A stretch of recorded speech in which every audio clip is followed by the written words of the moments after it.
Hello students, welcome to my channel. I hope you are doing well. Today our topic is railway science and part number is 1. आज का जो question है वो basically railway science के ऊपर है जो कि एनसीईआरटी के ऊपर बेस्ड होता है।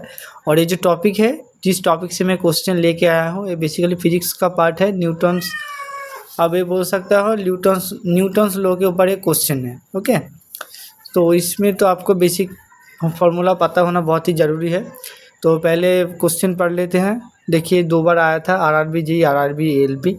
तो इस टाइप का क्वेश्चन करने से पहले मैं दोनों चीज़ पे मैं मार्क करूँगा, आप गौर से ध्यान दीजिएगा। ओके, फर्स्ट जो है देखिए इधर बोला कि मैक्सिमम हाइट, ये वाला बहुत ज़्यादा इम्पोर्टेंट है। ठीक है, इसको मैं अंडरलाइन किया। और एक थोड़ा वर्टिकली अपवर्ड। ठीक है, मैं क्यों अंडरलाइन कर रहा हूँ आप समझ पाओगे थोड़ी देर बाद। देखिए वर्टिकली अपवर्ड में केस में ना जो हाइट होता है वो नेगेटिव में होता है। क्यों होता है? क्योंकि ये इनिशियल ग्राउंड है। ठीक है, ग्रेविटेशनल फोर्स नीचे की ओर काम करेगा। ठीक है, ये आपका ग्राउंड होगा तो ग्रेविटेशनल फोर्स हमेशा नीचे की ओर काम करेगा ना, क्योंकि ऊपर जब आप कुछ पत्थर वगैरह फेंकोगे तो नीचे आएगा।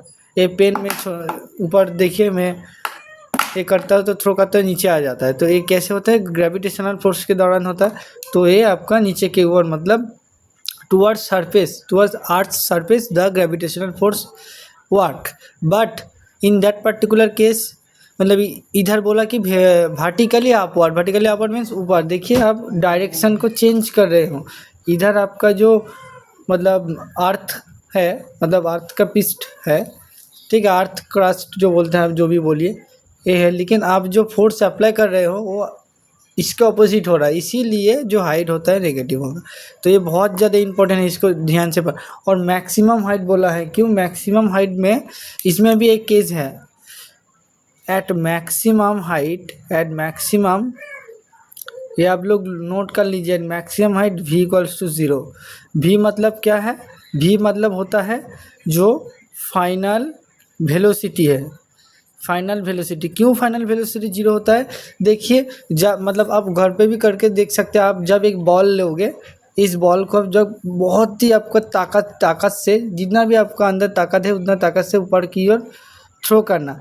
एट सर्टेन टाइम मतलब एक मैक्सिमम पीक पॉइंट में जाके नीचे गिरना स्टार्ट हो जाएगा। ठीक है, इसी पॉइंट में आपको क्या होगा? मैक्सिमम हाइट होगा। तो दिस मैक्सिमम हाइट ये फ्री फॉल में हो जाएगा ना, तभी इन दैट पर्टिकुलर पॉइंट में क्या होगा? मैक्सिमम हाइट होगा। तो इन दैट मतलब इस टाइम में ना जब कोई आप चीज़ फेंकोगे पर्टिकुलर टाइम के बाद इस मतलब स्टैटिक हो जाता है।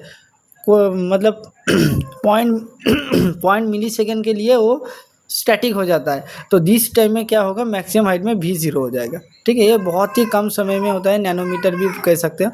तो आपको 2 चीज़ें पता चला। वर्टिकली अपवर्ड में जो हाइट होता है वो नेगेटिव लेना होगा।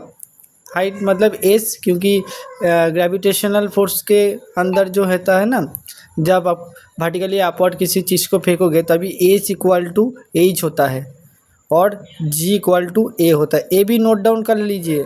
ठीक है, क्योंकि ये वाला आएगा, मैं इसीलिए जानबूझ के वाला क्वेश्चन ले आया, हलवा नहीं है। ठीक है, क्या क्या नोट करना है? And maximum height v equals to 0 and जब भी वर्टिकली अपवर्ड बोलेगा तभी v का वैल्यू नेगेटिव होगा। क्यों नेगेटिव होगा? सॉरी, एच का वैल्यू नेगेटिव होगा। क्यों नेगेटिव होगा? क्योंकि gravitational force act toward earth crust, but in that case we apply the force vertically upward, means the direction is change, so the value also change. ठीक है, अब maximum height क्या होगा? जब किसी बॉल और किसी चीज़ को हम लोग ऊपर की अब थ्रो करेंगे ना at some particular peak height पे जाके वो कुछ ही सेकेंड के लिए, बहुत ही कम टाइम के लिए स्टैटिक हो जाएगा, फिर नीचे की ओर आना स्टार्ट हो जाएगा। तो उसको बोलता है मैक्सिमम हाइट, उधर v इक्वल टू 0 हो जाए। अभी हम लोग क्या करेंगे? इसको इरेज कर देंगे। ठीक है, अभी सीधा सीधा फार्मूला बैठाएंगे। फार्मूला क्या लगाएंगे? न्यूटन का second law of motion equation के v square equal to e square plus 2as लगाएंगे। देखिए इधर वर्टिकली अपवर्ड है, फोर्स ड्यू टू ग्रेविटेशनल हो जाएगा, इसीलिए a इक्वल्स टू g हो जाएगा, एज इक्वल्स टू एज आ जाएगा। ओके, ड्यू टू ग्रेविटेशनल, इसलिए। तो अभी वैल्यू चुपचाप पुट करेंगे तो ए वाला 0 हो जाएगा मैक्सिमम हाइट के लिए। अभी यू बोला, देखिए इनिशियल वेलोसिटी 10 बोला, अभी ये माइनस होगा। क्यों माइनस होगा? वर्टिकली अपवर्ड बोला। हाइट नेगेटिव हो जाएगा, इधर एज इक्वल टू एच, ठीक है, माइनस हो गया 2 इंटू ए का वैल्यू देखिए, इक्वल टू जी में बोला 10, तो हुआ सॉरी ए स्क्वायर है ना, ये देखिए छोटा छोटा गलती मत करना। तो 100 माइनस 20, ठीक है, अभी क्या हो जाएगा, ये एच सॉरी हाइट का तो वैल्यू इधर मल्टीप्लाई में है ना, एच ए वाला ही तो पूछा है ना, then the maximum height by the object, maximum height ही पूछा गया है। तो अभी क्या है, इधर 0 है, इधर 100 है, इधर 20 इंटू एच है। तो अभी क्या होगा, अभी ये जो 20 हो जाएगा ना, इधर मैं फ्रेश करके लिखता हूँ, ये इधर चला आएगा तो पॉजिटिव में आ जाएगा 20 और इधर 100 ऐसे ही रह जाएगा। तो अभी इसको इधर से कट दीजिए, एच इक्वल टू 5 आ जाएगा। According to our logic our answer is option number C 5। तो क्या किया, v square equal to square plus 2as, देखिए वी मैक्सिमम हाइट में 0 हो जाएगा, यू देखिए इनिशियल वेलोसिटी 10 बोला गया है, 10 का स्क्वायर, ठीक है, इसलिए 100 हुआ minus 2 a equal to g, जब वर्टिकली अपवर्ड बोलेगा एक्सेलरेशन ड्यू टू ग्रेविटी के केस में equal to g equal to H होगा। तो ए का value 10, g equals to a equals to 10 दिया हुआ है, देखिए बाहर में एज है, ठीक है, एज मतलब एज, यही वाला वैल्यू पूछा गया है।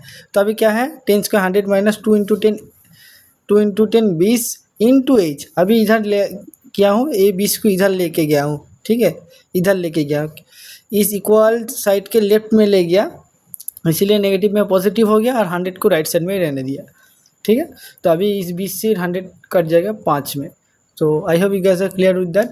सो ये वाला चैप्टर बहुत ही इंपॉर्टेंट है, ठीक है, मोशन वाला जो टॉपिक होता है जिसमें आपका न्यूटन का first law, second law, third law है, और ये वाला जो 3 इक्वेशन है वो बहुत ही ज़्यादा इंपॉर्टेंट, तो ये आप ध्यान से करना। Okay, thank you so much, have a nice day, all the best.